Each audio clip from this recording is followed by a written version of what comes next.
The NBA regular season starts this week. Phoenix Suns real basketball is back. And on today's episode of Locked On Suns, we'll break down a newcomer for that fifth closer spot, preview the two big matchups on national TV this week, and one lingering long-term thought to get you kicked off with these games.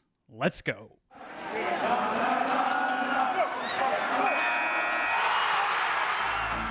You are Locked On Suns, your daily Phoenix Suns podcast, part of the Locked On Podcast Network, your team every day.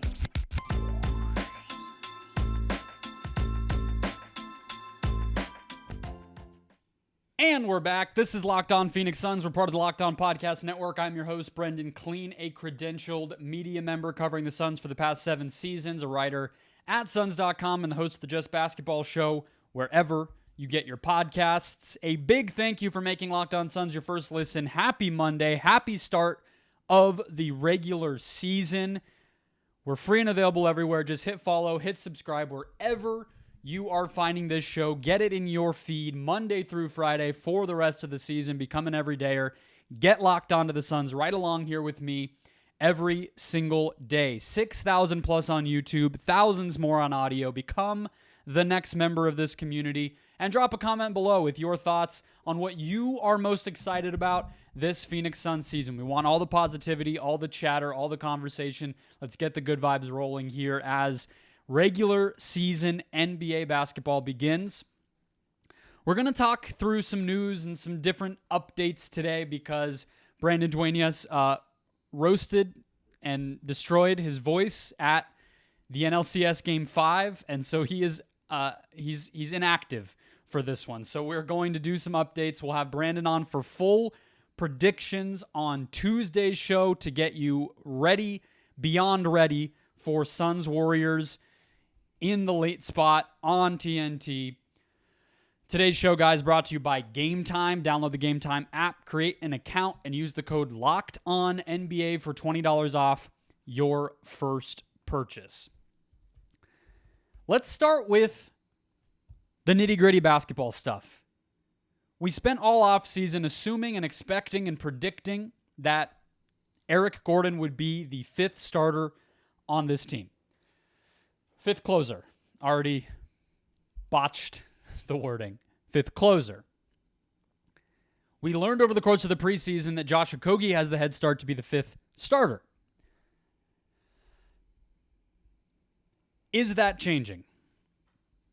And I don't think the starting thing is changing. I think Okogie as a point of attack defender, as a rebounder, as an energy and sort of hustle player it's just a lot of the things you want around superstars. And so I don't expect that to change anytime soon. I think Nasir Little will be in the rotation as we talked about with Aaron Edwards on Friday.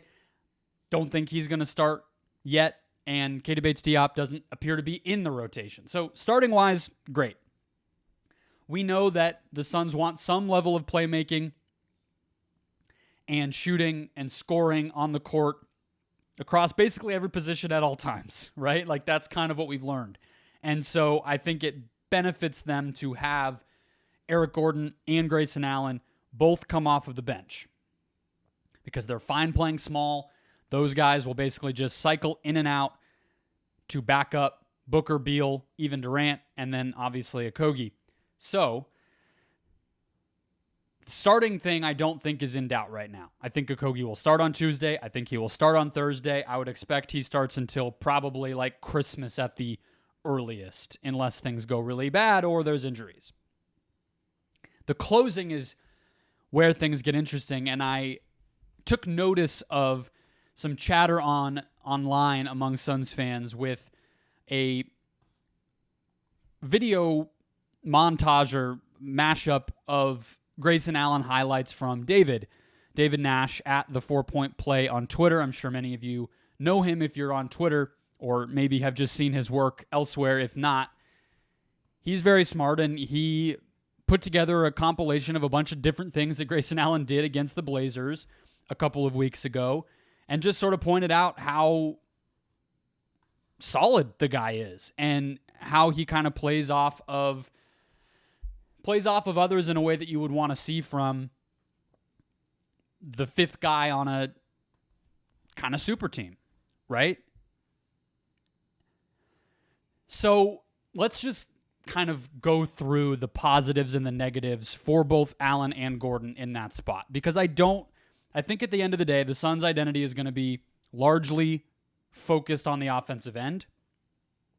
And so I think as much as Okogie makes sense for a variety of reasons, I think the final 5 minutes of these games, provided that nothing out of the ordinary is going on, they will want to close with offense. And so I don't think it's Okogie. Again, it really comes down to Gordon and Allen. To me, here's what Eric Gordon provides.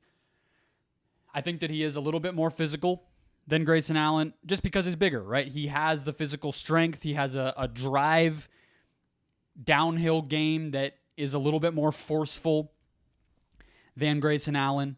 He has a longer shooting range. He has the ability to guard up a little bit better, which is important because the Suns will be closing small if they were to close with these two guys. They're basically the same height, so there's not really a good or a bad there. I think Gordon, I would guess, is a little bit longer in terms of wingspan, but most importantly, he's stronger.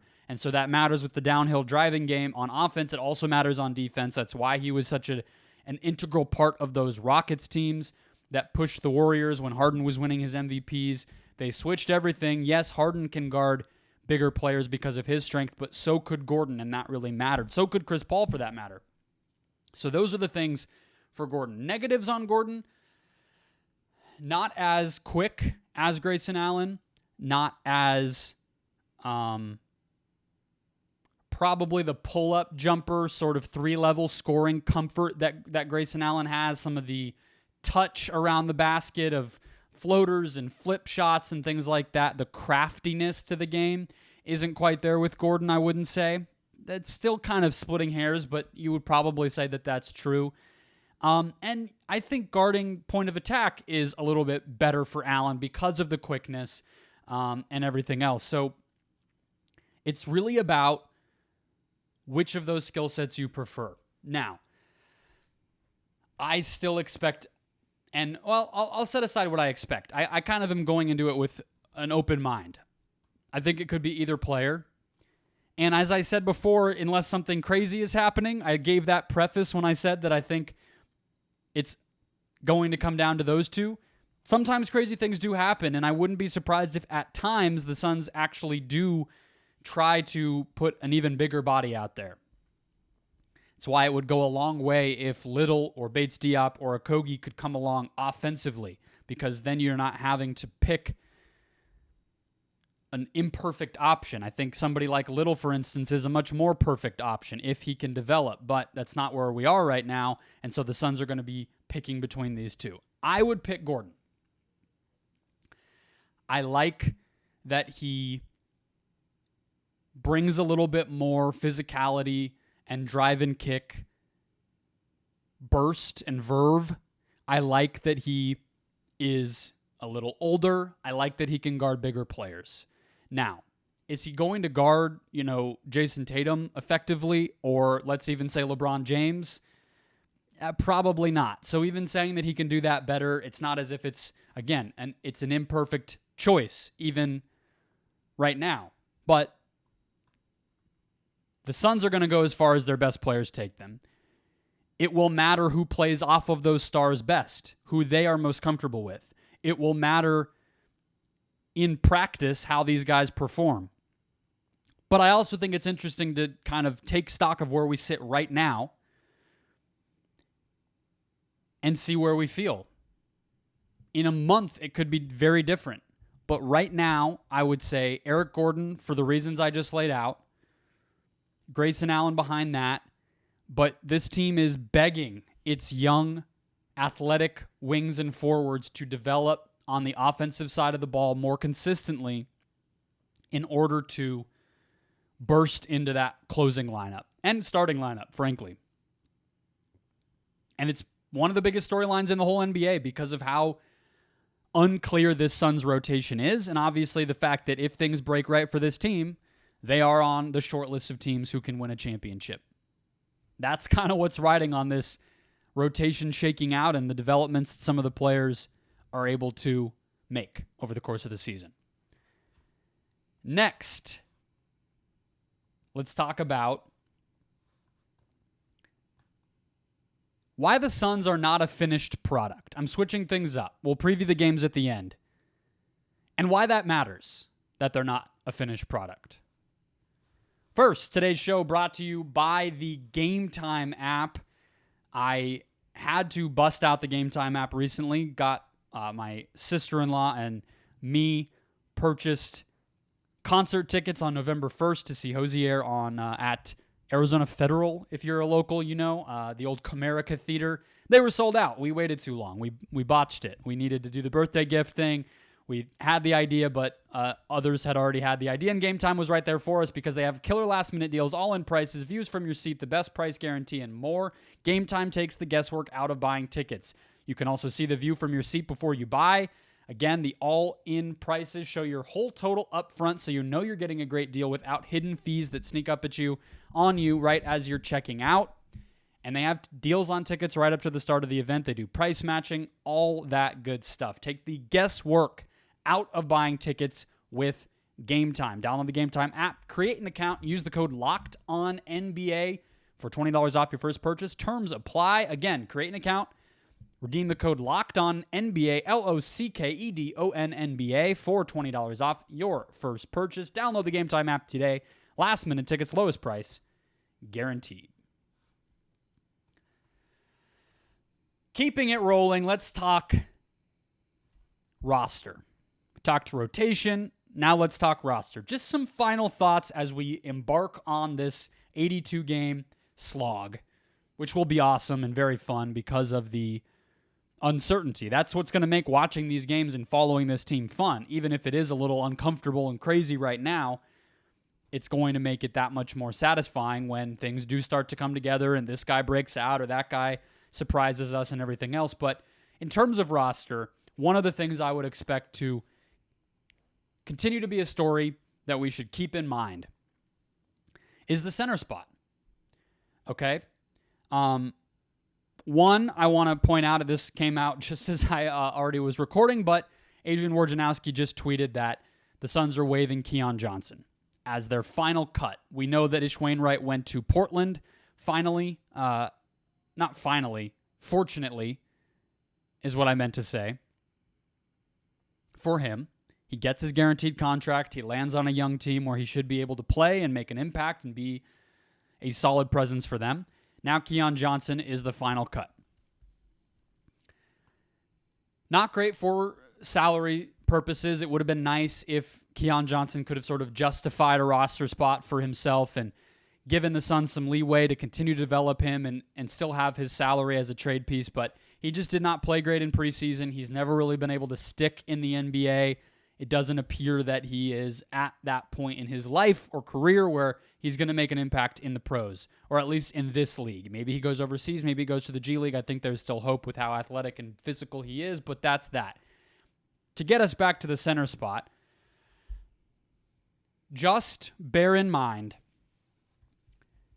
that when I say the Suns may need to consider another center as the season moves, whether that's a buyout player or a trade, I don't say that as a negative.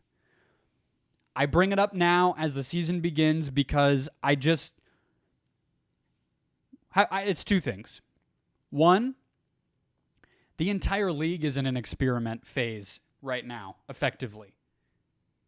The entire league is entering this season with uncertainty. You have the Milwaukee Bucks, whose defense is going to be really in for an adjustment period, and a lot of veterans and older players needing to guard out of position in order to make space for Damian Lillard. You have the Boston Celtics, who have an entirely new team, basically, outside of the two best players on that team.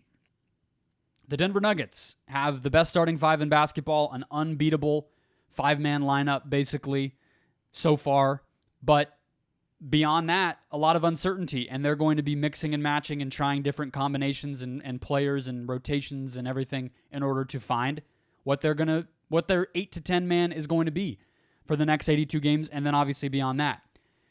The Golden State Warriors, Chris Paul is a massive change for them, and all their depth is likely to be pretty young, and they need to break out from one of those Moses Moody, Jonathan Kuminga, on, that group.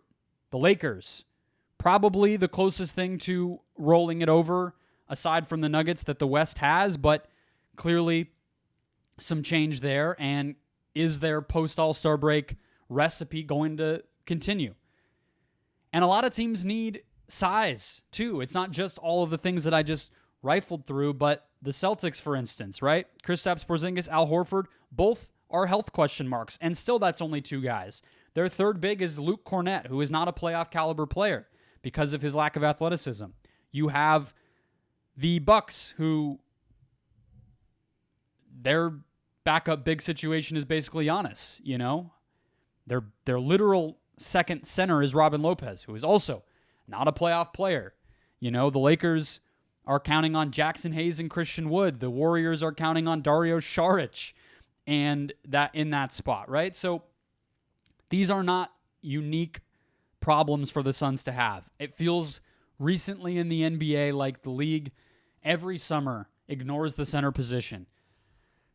And then every season you see a little bit of a arms race to acquire good centers. Backups, starters, whatever. And so this is not me predicting that Yusuf Nurkic is going to be bad or that Drew Eubanks' lack of size is going to restrict the impact that he can have on against the best teams, against Nikola Jokic, against Anthony Davis. I'm not predicting any of that. I think both Nurkic and Eubanks could easily be part of a good playoff rotation. But I would just say to keep an eye on the center market. The Suns cannot buy out a player who makes more than the mid-level exception. Good thing is a lot of centers do not make more than the mid-level exception. But names like the Knicks' Jericho Sims, for instance, is somebody that I would monitor. The Philadelphia 76ers have 4 centers who are potential rotation caliber players in Embiid, Paul Reed, Montrezl Harrell, who I believe is hurt, and Mo Bamba. And they've liked what they got, I believe, from Filip Petrusev in preseason. The Toronto Raptors have quite a few centers. Christian Koloko, they have Chris Boucher, they obviously have Jakob Poeltl. There are a lot of teams that stockpile these centers, not to mention the Blazers with Robert Williams, which will be sort of leading the pack in that regard and likely to deal him. The Orlando Magic have Wendell Carter, Mo Wagner, and Goga Bitadze. There are a lot of teams with 3+ playable bigs and a lot of teams that are going to want some of that, you know? The Memphis Grizzlies, for instance, they just lost Steven Adams and Brandon Clark in the past few weeks for basically the whole season. They're going to want somebody, right? So I would look at it as a blessing and a curse. The Suns have the flexibility with 2 trade exceptions, a little bit of buyout opportunity, and some second-round picks and everything else to still trade. There is going to be a market, there is going to be a push, but they're also not doom and gloom when it comes to being some sort of only team who is pushing for this stuff. So that is where they stand. That is where the trade market and their additional bolstering of their roster is going to come from this year, and something I just wanted to put in your mind as the season begins. Next, we'll talk Lakers and Warriors games. I'll give you my keys against each opponent.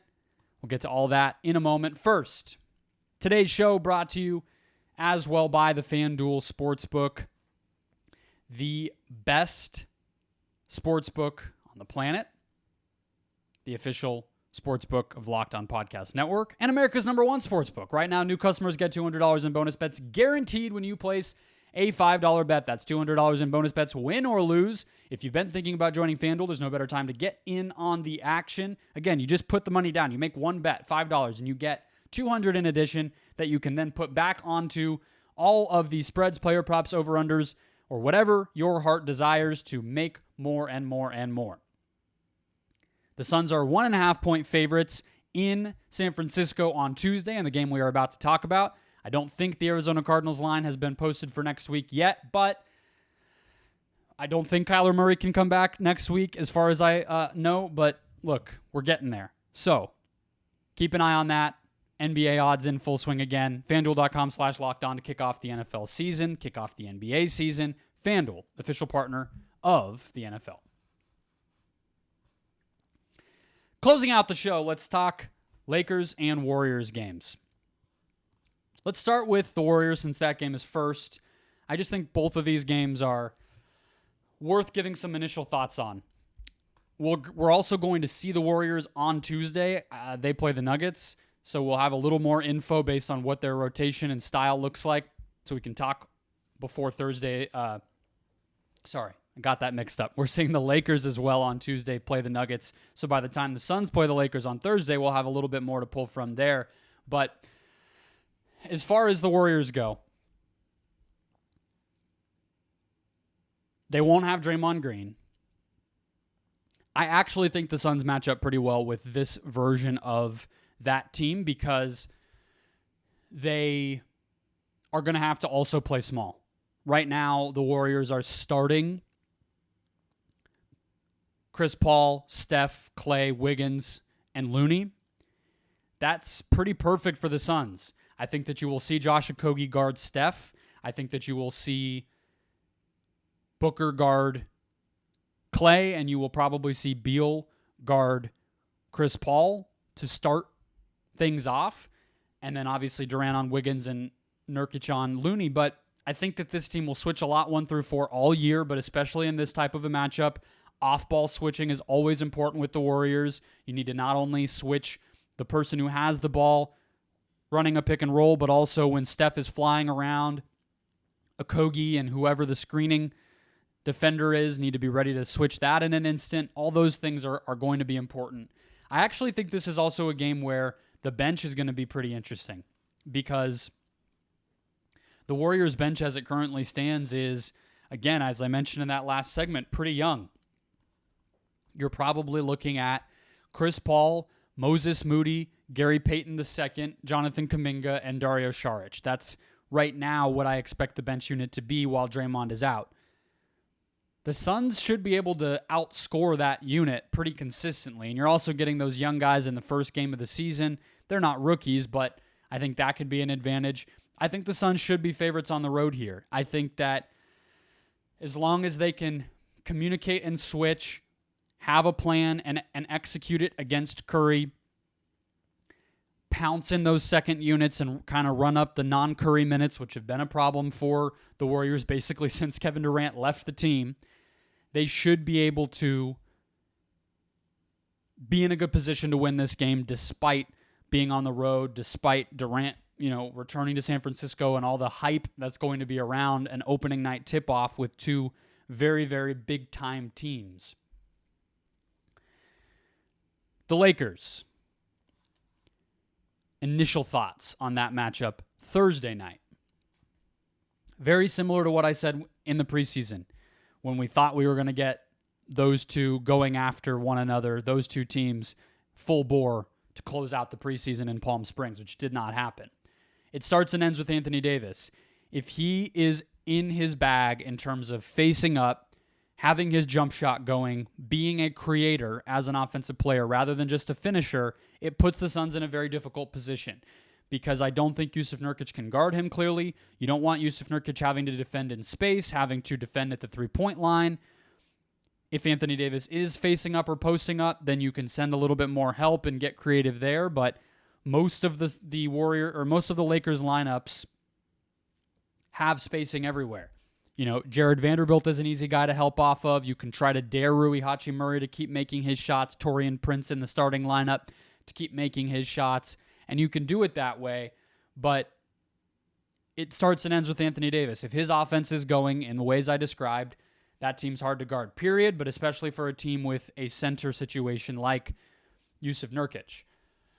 I don't think with Draymond hurt and with Anthony Davis in the center situation in LA fully formed, I don't expect we're actually going to see a ton of small ball on this week. I don't think the Suns are themselves wanting to bust that out yet. I think that's much down the line type of a thing, regardless of who it is at center. I know people seem to get mad when I bring up Durant at center. I don't understand why, but in this case, you guys are right. I don't think we're going to see it this week. The other thing with the Lakers is, what's the Suns' plan against LeBron? Because that's exactly the type of big forward scorer that we expect them to have trouble with this season, especially with the starting lineup with the Kogi and the closing lineup that we talked about, right, at the beginning of the show. Kogi is probably who you would put on LeBron and then just plan to really help a lot and have Nurkic at the basket, have arms and bodies between LeBron and the basket as much as you can. But what happens if he just forces Kogi into foul trouble, forces Nurkic into foul trouble, blows through all of that and just keeps finishing at the basket or collapsing the defense and kicking to shooters? I mean, that's what LeBron does, but you'd like to have something you're doing that's taking something away from him. Are you taking the scores away from him and so he becomes just a passer? Are you taking, the driving lanes away from him so he has to post up or take more threes or, choose his spots a little bit better, get into transition? You have to make him uncomfortable. And I'm not positive that in game 2 of the season, the Suns are going to be able to make him uncomfortable. The other part of this is the Lakers actually have a pretty solid bench. They have ways to mix and match lineups where, Reeves and a bunch of bench guys can actually be a competent lineup even without LeBron or Davis having the ball in their hands. We don't know what the Christian Wood factor will be. We don't know fully what their rotation will look like overall, and they have size at every spot, which the Suns don't have. So even set aside the LeBron size situation or the Davis one, do the Suns have an answer for Rui Hachimura? Do they have an answer for even just Taurean Prince or Reeves, And I don't mean that I don't think the Suns' individual defenders can handle that, but the Lakers are a team that, yes, they theoretically play small, but they play modern small, which is to say that they have size at every spot. They might just play not a traditional center all the time. But that's fine because Davis is a special player. Wood is a unique guy. We'll see what happens with Jackson Hayes. But that's some of the stuff that would be on my mind with the Lakers. Either way, I just hope you guys are excited because these games are going to rip this season and this week. I guess I could have said that the other way around. This week and this season are going to be absolutely a blast. So hit follow or subscribe wherever you are listening if you have not done so already. Let's do this together. It should be awesome and fun, and we should learn a lot very soon about what this team is going to be, what their strengths and weaknesses are, and how they're going to play and all the rest. So I will talk to you guys tomorrow. Hopefully Brandon is back with us. We can do some final predictions of wins, losses, seeding, postseason success, awards, all that good stuff you have to look forward to tomorrow. I'll talk to you then.